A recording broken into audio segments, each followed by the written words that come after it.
गीता में भगवान श्री कृष्ण अर्जुन से कहते हैं कि हे अर्जुन, आत्मा कभी जन्म नहीं लेती, न ही कभी मरती है, न यह कभी उत्पन्न हुई थी, न अब होती है, न आगे होगी। यह अजन्मा, शाश्वत, नित्य और पुरातन है। शरीर नष्ट होने पर भी आत्मा नष्ट नहीं होती। जैसे मनुष्य पुराने वस्त्रों को त्याग कर नए वस्त्र धारण करता है, वैसे ही आत्मा पुराने शरीर को छोड़कर नया शरीर धारण करती है। क्या हो अगर आपकी कहानी का आरंभ आपके जन्म से नहीं हुआ हो? क्या हो अगर आपने पहले भी कभी किसी और समय, किसी और जगह पर जीवन जिया हो और आप बस उसे भूल गए हो? साइंस कहती है कि ये असंभव है, स्पिरिचुअलिटी कहती है कि ये निश्चित है, लेकिन क्या सच इन दोनों के बीच कहीं छुपा हो सकता है? इस वीडियो में हम गहराई से इस रहस्य में उतरेंगे कि आप जन्म से पहले कौन थे और क्या आप उसे याद कर सकते हैं। जरा कल्पना कीजिए कि आपका अस्तित्व उस पल से शुरू नहीं हुआ जब आपने पहली बार सांस ली थी। क्या हो अगर आपकी कहानी इससे भी बहुत पहले शुरू हुई हो, यहाँ तक कि आपके जन्म से भी पहले?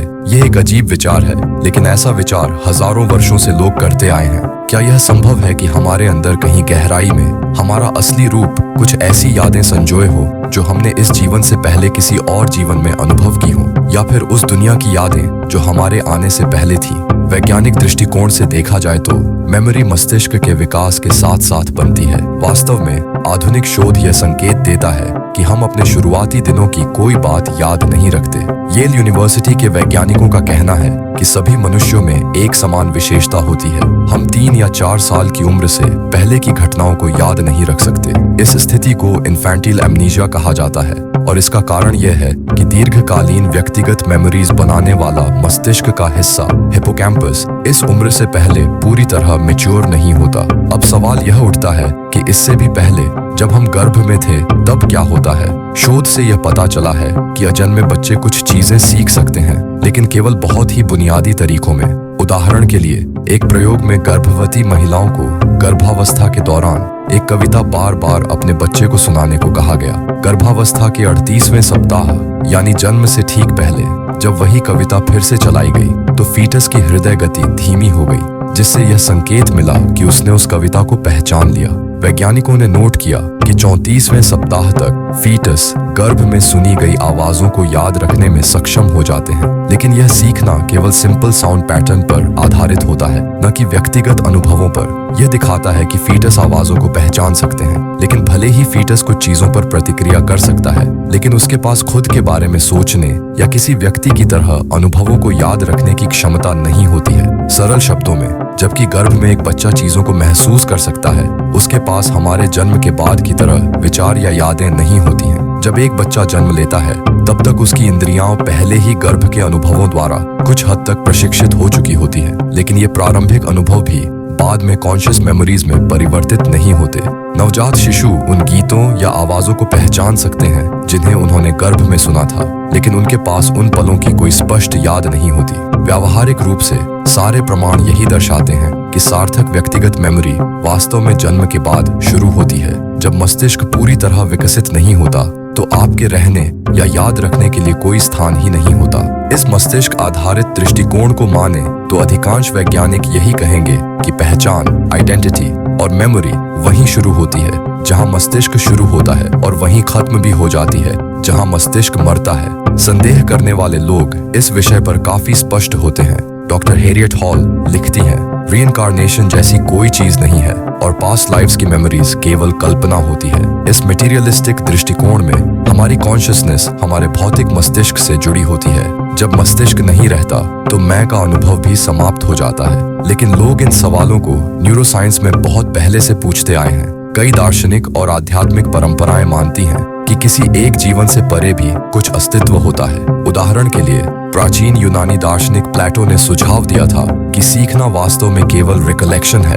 हम ज्ञान को इसलिए पहचानते हैं क्योंकि हमारी आत्मा उसे पहले से जानती थी, जन्म से पहले।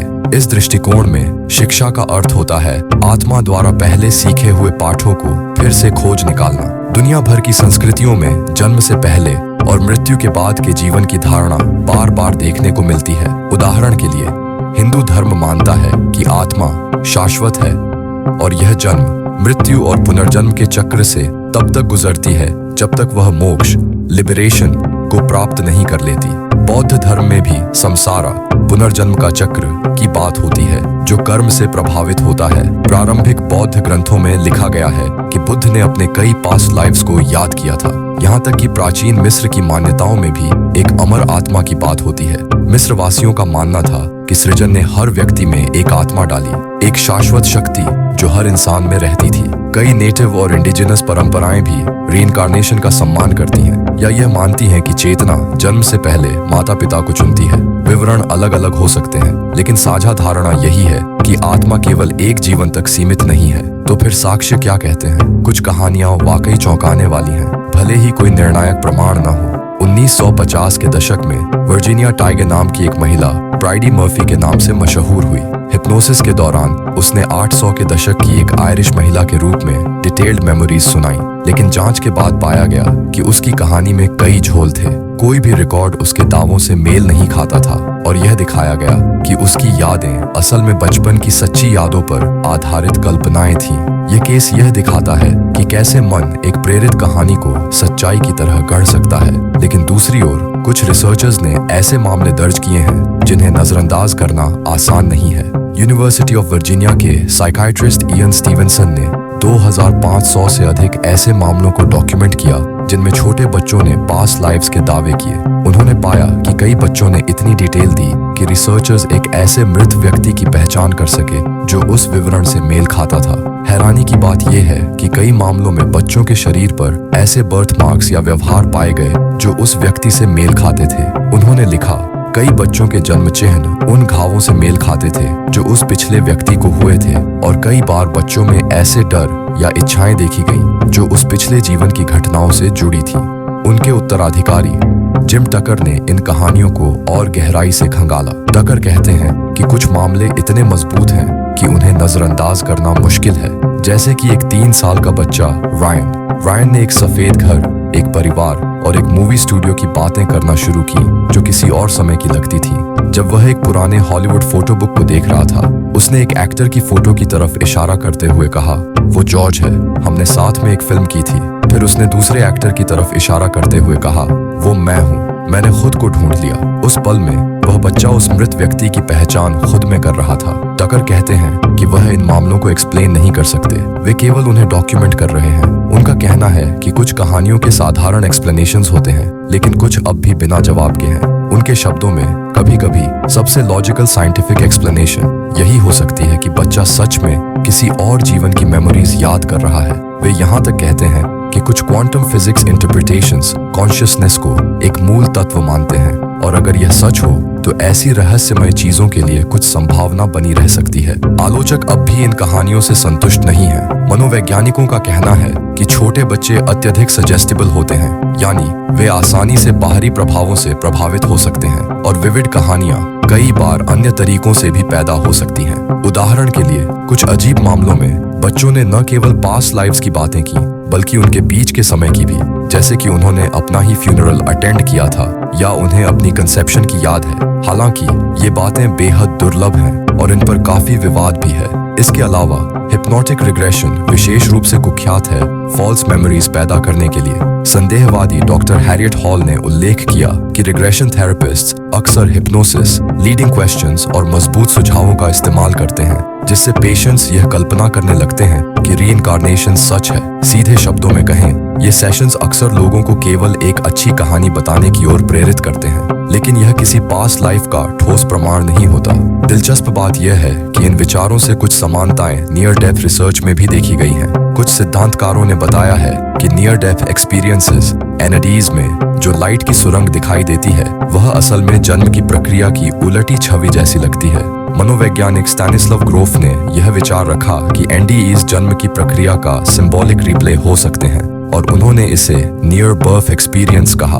उनके अनुसार जो टनल अक्सर लोगों को दिखती है वह दरअसल बर्थ कैनाल का सिंबॉलिक रिप्रेजेंटेशन हो सकती है, लेकिन उलटी दिशा में। कार्ल सागान ने भी इस विचार का जिक्र किया था। हालांकि अन्य मनोवैज्ञानिक जैसे सूसन ब्लैकमोर ने इन इंटरप्रिटेशंस को चुनौती दी है, लेकिन यह एक दिलचस्प उदाहरण है कि यह रहस्य अलग अलग संदर्भों में कैसे उभरता रहता है। तो अब तक की चर्चा के बाद प्रश्न उठता है, साक्ष्य किस ओर इशारा करते हैं? अगर हम न्यूरोसाइंस की सख्त दृष्टि से देखें तो सीधा उत्तर यह है कि हमारी पर्सनल मेमोरी जन्म के बाद शुरू होती है। येल विश्वविद्यालय के शोधकर्ताओं का कहना है कि जन्म से लेकर प्रारंभिक बचपन तक की स्मृतियां हम लगभग भूल जाते हैं। इस दृष्टिकोण में यह विचार कि हम उस समय की मेमोरीज रख सकते हैं जब हमारा मस्तिष्क भी पूरी तरह विकसित नहीं हुआ था, लगभग असंभव है। लेकिन इस विचार पर सोचने से कुछ गहरे प्रश्न खुलते हैं। हम वास्तव में हैं कौन, और आत्मा या सेल्फ की उत्पत्ति कहां से होती है? कुछ दार्शनिकों का मत है,